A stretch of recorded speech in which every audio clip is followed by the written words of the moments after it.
Welcome to episode 7 of the Sourcing Challenge Show. I'm your host, Mark Lundgren. In this week's episode, I'll speak to Jan Tegze from the Sourcing.Games in the Czech Republic to talk about how he got started in sourcing, his book, the idea behind Sourcing.Games, and what he will be talking about at Sourcecon in Budapest. I first asked Jan how he got started in sourcing. Basically, I started in 2009 when I discovered a blog from Glenn. And from that moment, I started digging more and more into that. But it was like I read only a few articles. I was like, "Oh my God, what is the Asterix is doing really? And or not? Oh my God!" And my mind blew up.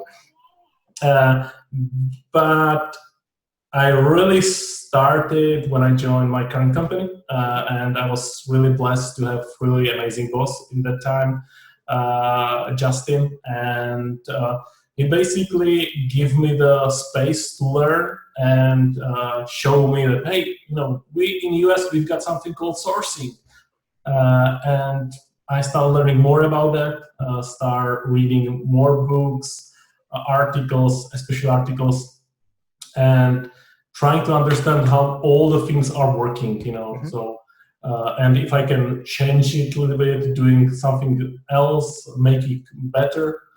And that's basically how I started at sourcing. But I'm still learning, and I'm still feeling like a beginner, especially on all these Sourcecon conferences. When I met all these people on my first conference, I met Mark, and I was like, "Oh my God, I don't know anything." So yeah, these conferences are amazing because you can meet so incredible people, and I'm really, really lucky that some of these people are my friends, but they are so clever. Mm-hmm. They are really amazing, and they are always inspiring me to do something differently, learn more, and basically. Glenn was the first person that I discovered on the internet, Mm-hmm. and he's the reason why I start sharing, basically, or start trying to share. You started Sourcing.Games, what's that now, a year and a half ago, something like that?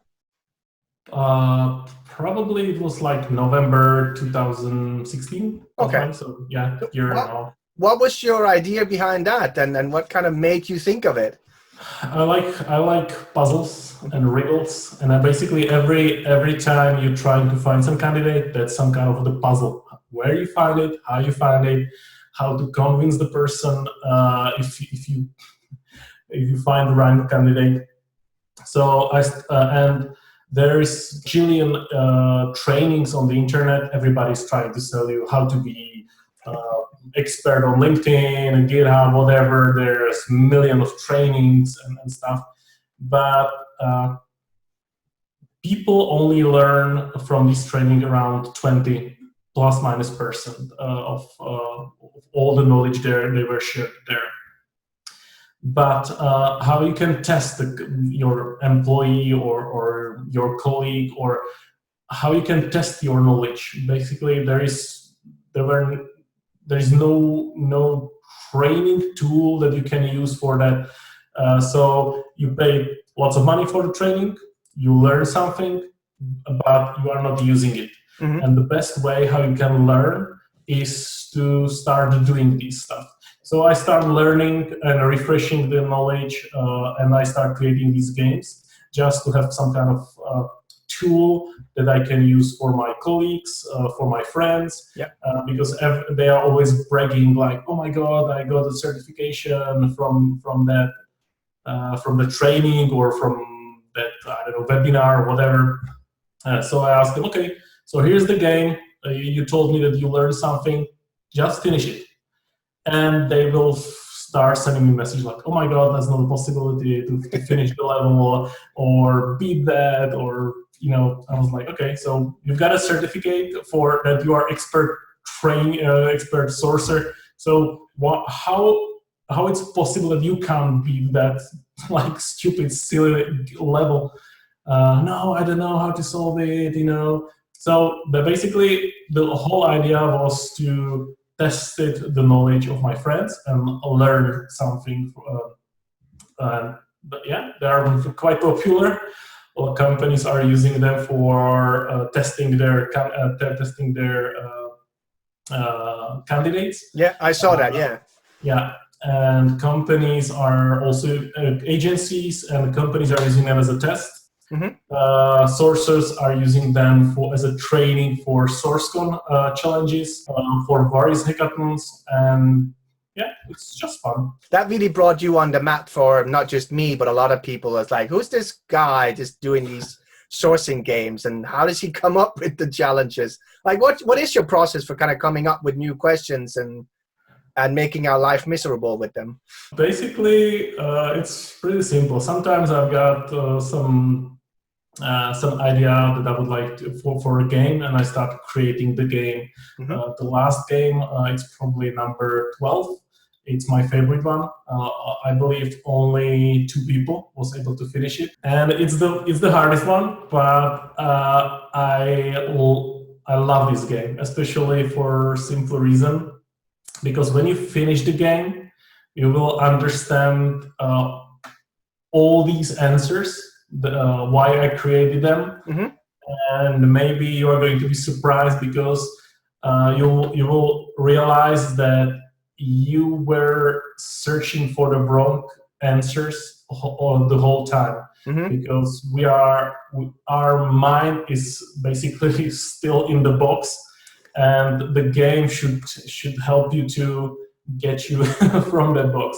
But sometimes some games have like 7-8 levels, and sometimes it took me 2 weeks to finish it, because I just want to be sure that all these answers will stay on the internet for a year or 2. Yeah.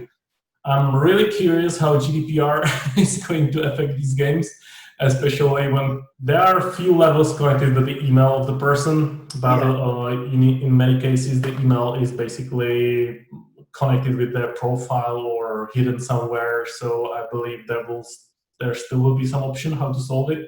Yeah. And I'm always trying to create the level in that way that there are 2 ways or 3 or 4 ways how to solve it, because it's quite interesting to see how others are trying to solve it, because they are trying different approaches.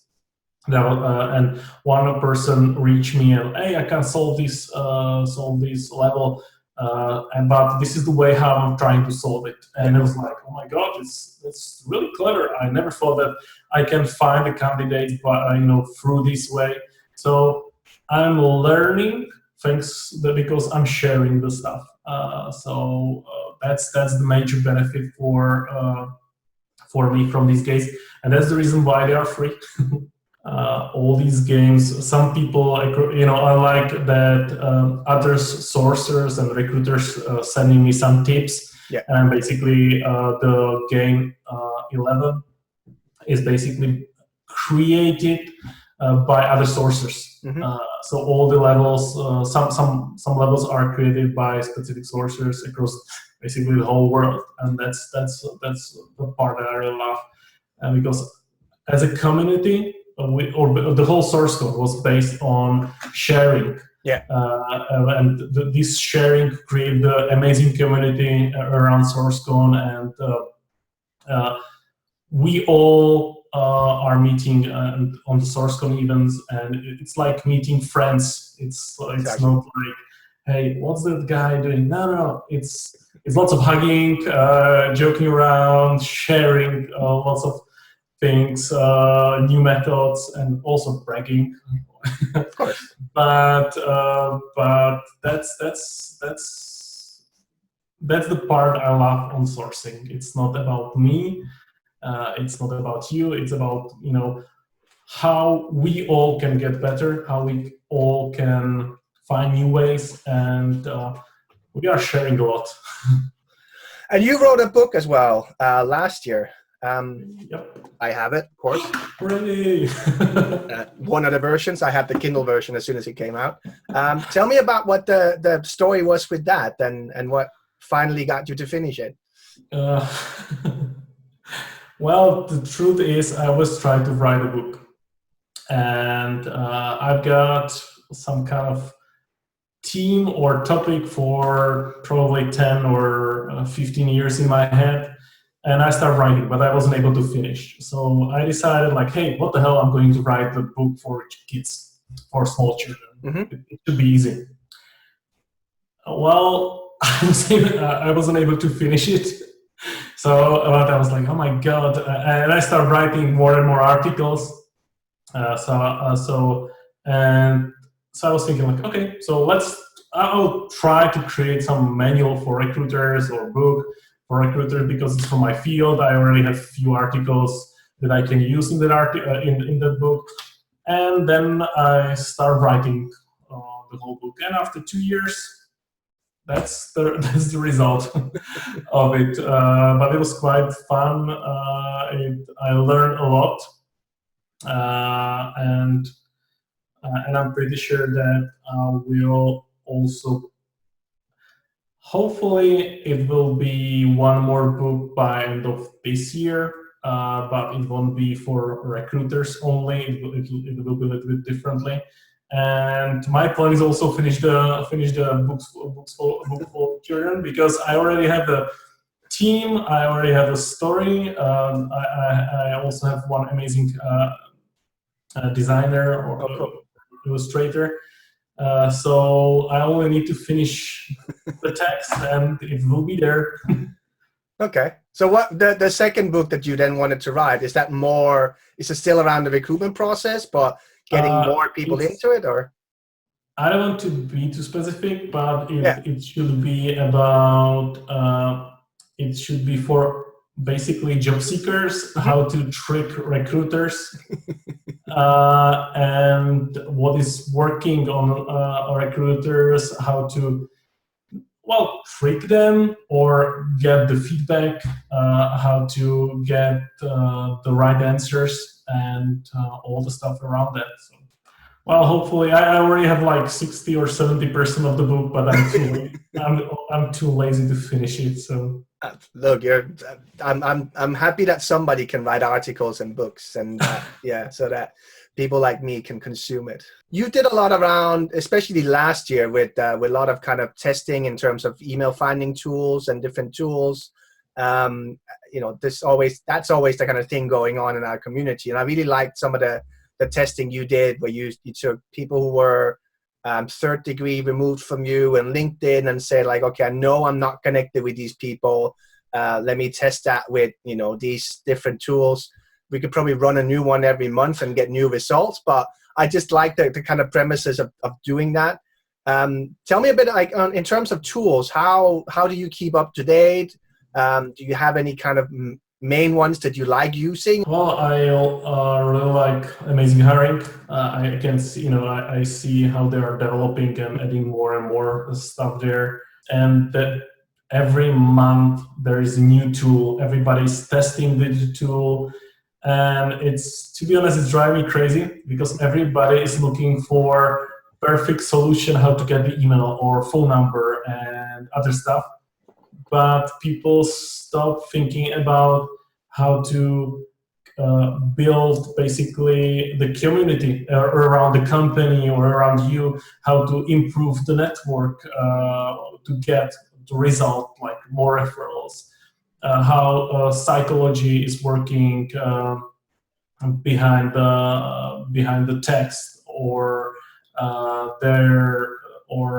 the font, colors, words, and there are so many other things that are cooler than find the email, because you can find email on every single person, almost every single person on the planet, with few tools. And you can reach into people very easily, but like one click.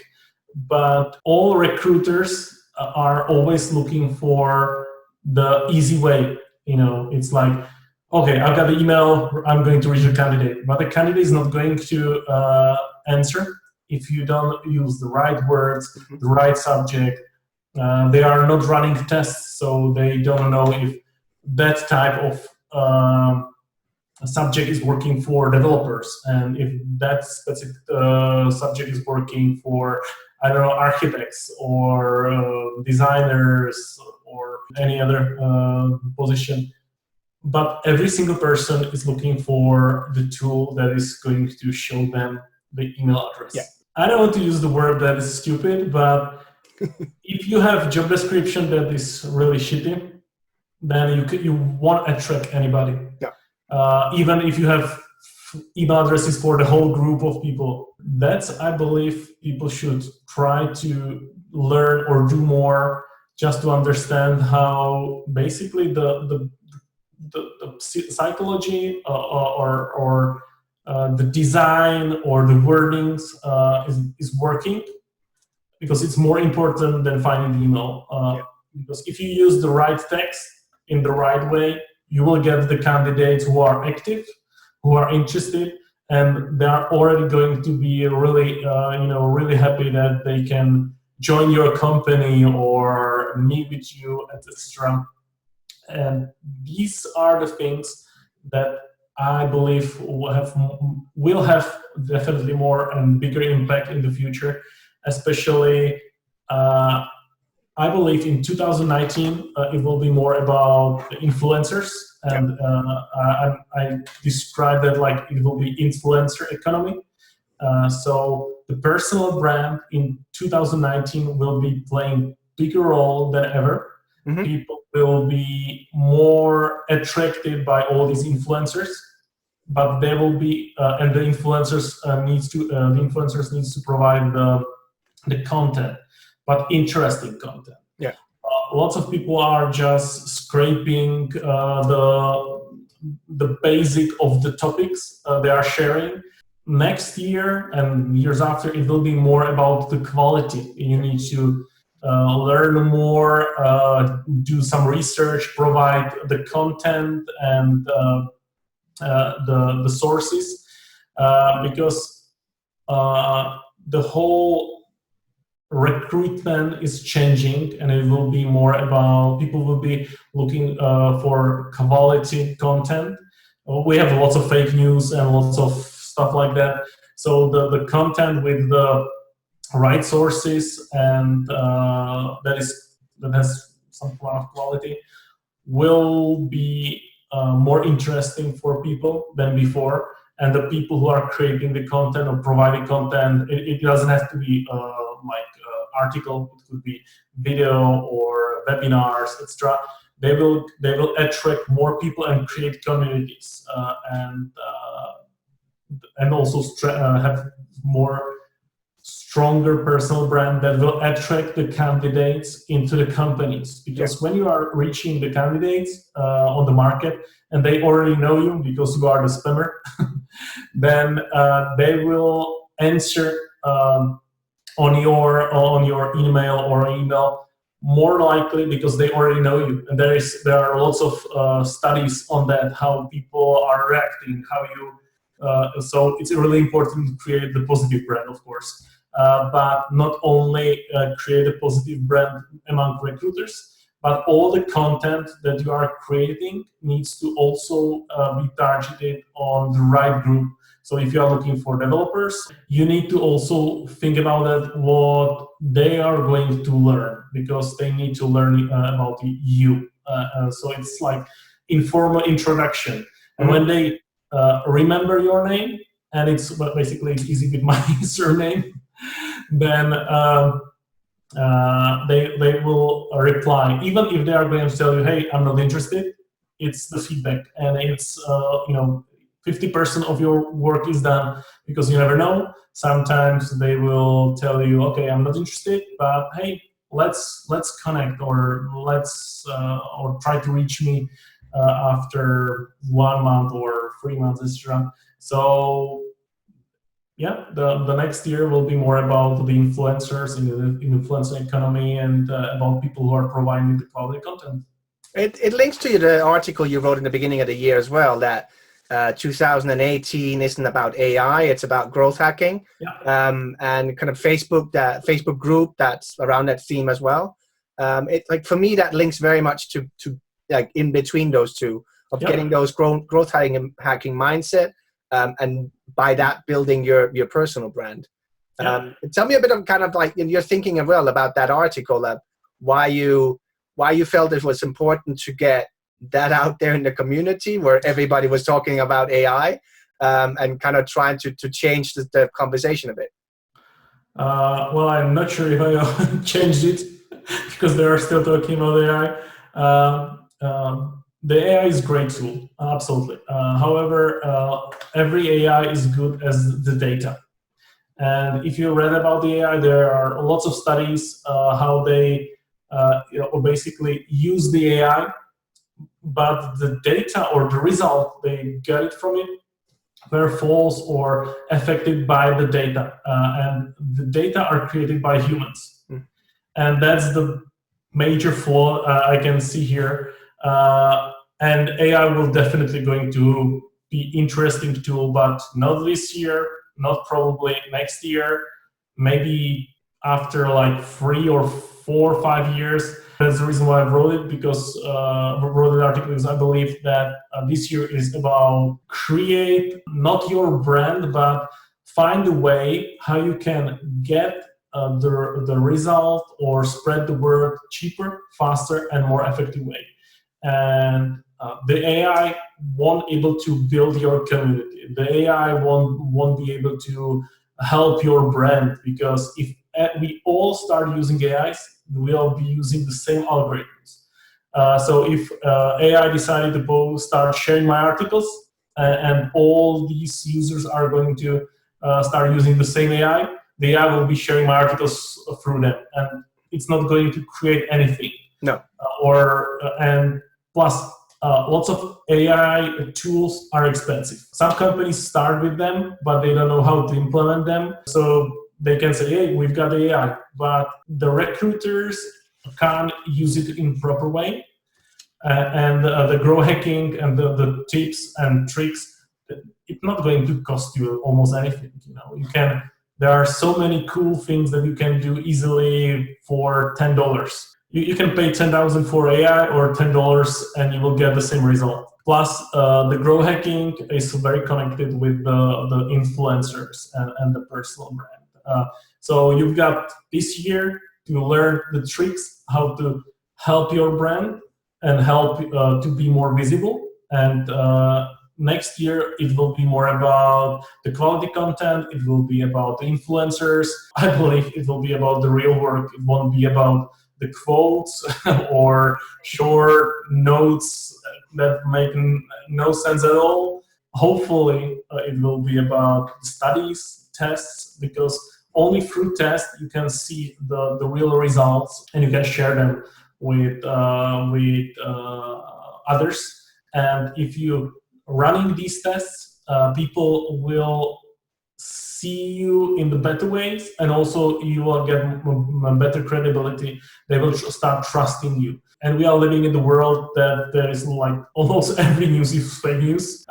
So the trust and the credibility it's going to have the real value for many people, and not only for other recruiters, but also for the candidates.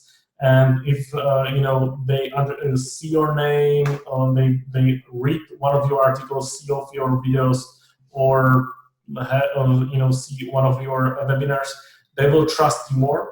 Yeah. And even if you are the stranger, you are the person who is reaching them. You will get a higher response rate. In most cases, it will be like in a positive way. And it's going to have the same impact like if Google is going to send you, or if somebody from the Google is going to send you the email, hell yeah, you will answer it. Even if you are not interested, it's Google. And it's going to work for recruiters. If some really famous person from the recruitment field is going to reach you and you know him, yeah, you will definitely going to say, yeah, let's connect, or let's have a chat, etc. Because you already know that person. You don't know him or her in real life, but you know him from the internet.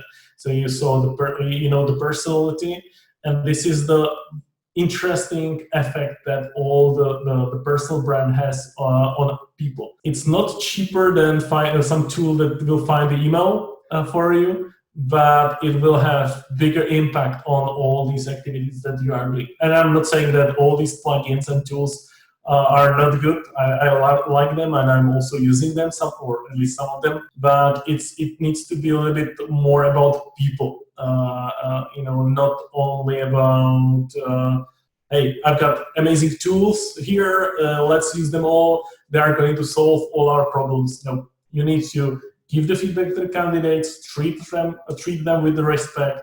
Be always ready to answer all of your questions. And if you promise something, you need to deliver. Even if something going to happen, you need to be honest with them. And there are no tools for that. At least right now, there are no tools that can do all that stuff and replace recruiters. Maybe one day there will be some AI that will write the article about me and tell the people like, hey, he's not good because he predicts something that is not going to happen, and it will be signed by AI. Yeah, and in your role as you in more of a kind of full stack recruiter role, are you doing the local candidates, or is that kind of international as well? Well, my team is responsible for local and the European market. However, I'm trying to work right now with more with the data, how finding the bottlenecks in the process and stuff like that. And I'm also supporting or helping with some roles in Sweden or Belarus, any other countries. And it's also interesting to learn how the candidate's mentality is different.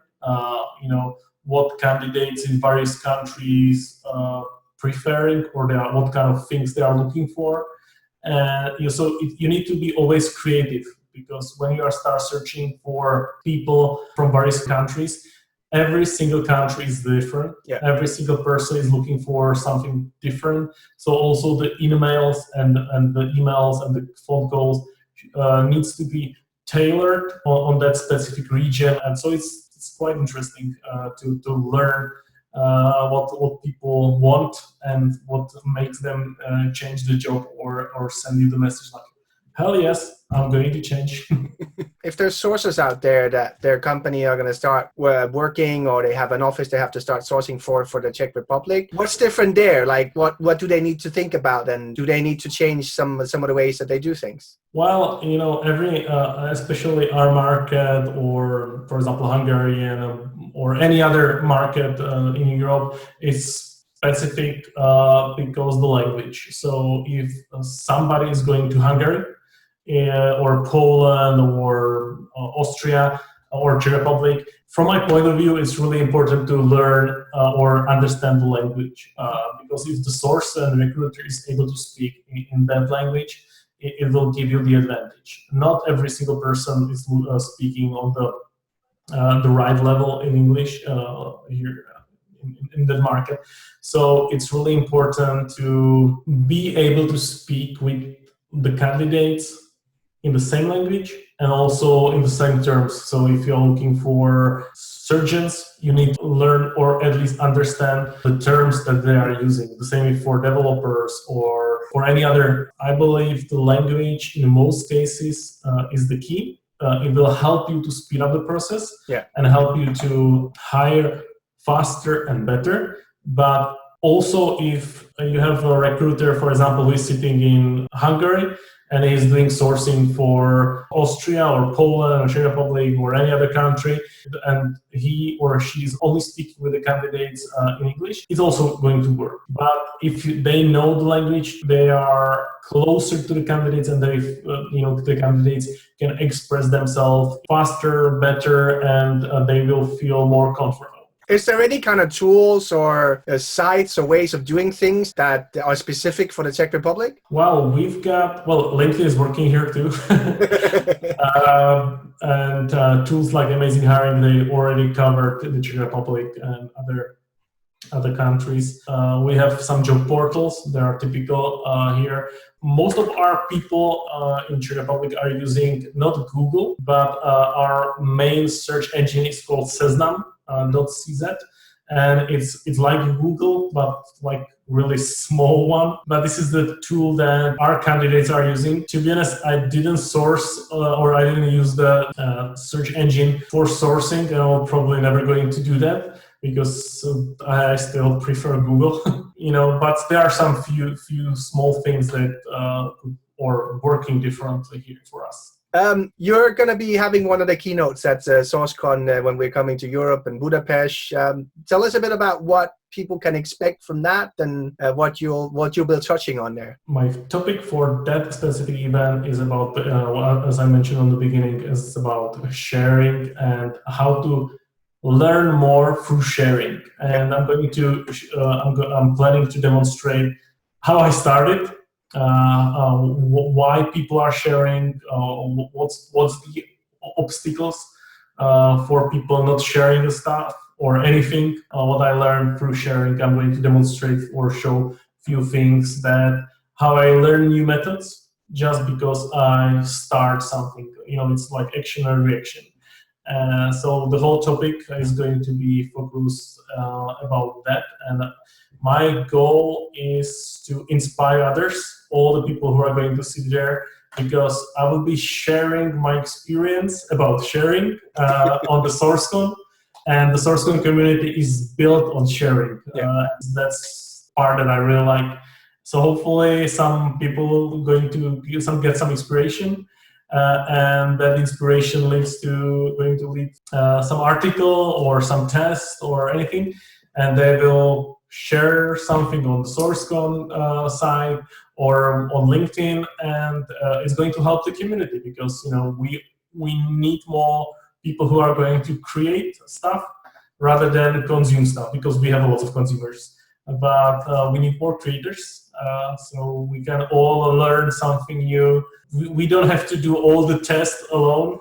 We will have the whole group of people who can help us to do the tests or be part of the tests and bring the new knowledge, and that's all that matters. For people sitting out there, specifically in Europe, who might not have had the chance to go to America, to the Sourcecons there, what would be your kind of words to them for why they should convince their manager or they should consider coming to Budapest? Well, it's really easy, and Sourcecon is about people.